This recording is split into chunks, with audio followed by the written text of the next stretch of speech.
Hi, I'm Jeannie. If you're new, welcome to my channel. Having a bucket list isn't a cliche for people living with cancer. It is a powerful psychological tool. Most people think of a bucket list as a travel checklist. Paris, Grand Canyon, maybe a cruise. Of course, not everybody wants to travel to far off places. But even if you'd rather stay close to home, you still need a bucket list. And here's why. Cancer is scary, it's exhausting, and sometimes it's even a bit monotonous.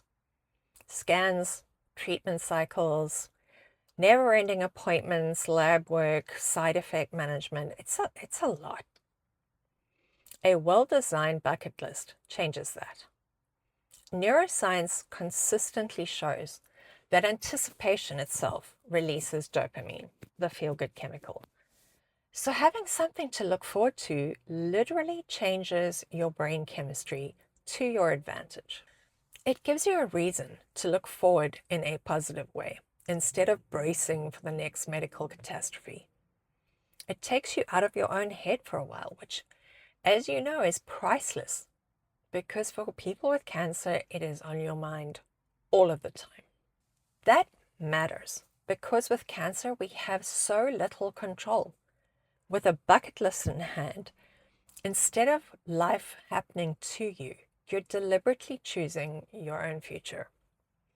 I realized this when I started planning our trip to South Africa last summer to meet up with my family in the game reserve. I wanted to show John how South Africans do it on a budget. Obviously, it was particularly exciting for me because that's where I'm from. But I was amazed by A, how much fun I had doing it, and B, what it did for me emotionally. Having something to look forward to on the horizon. I started to feel really good for the first time in a very long time. We've always loved to travel. After university, I backpacked for the better part of 18 months. I went to Turkey, to Greece, to Bulgaria, England, Scotland, Wales. I bought a car in Vancouver and drove all the way across Canada and halfway back.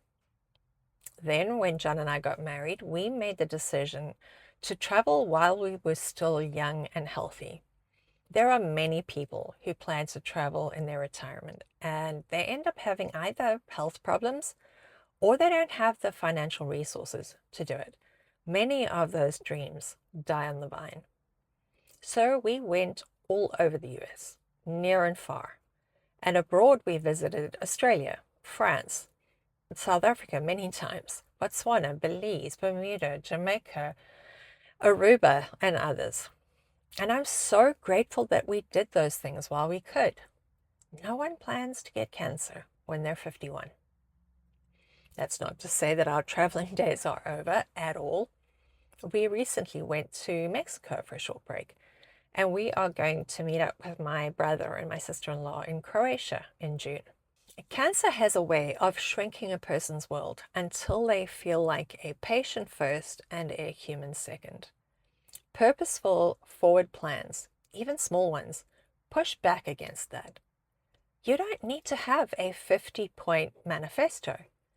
Think of your bucket list less as a race against time and more like a deliberate act of planning your life just under new constraints. Because at the end of the day, this is not about checking off boxes. It's about having something to look forward to.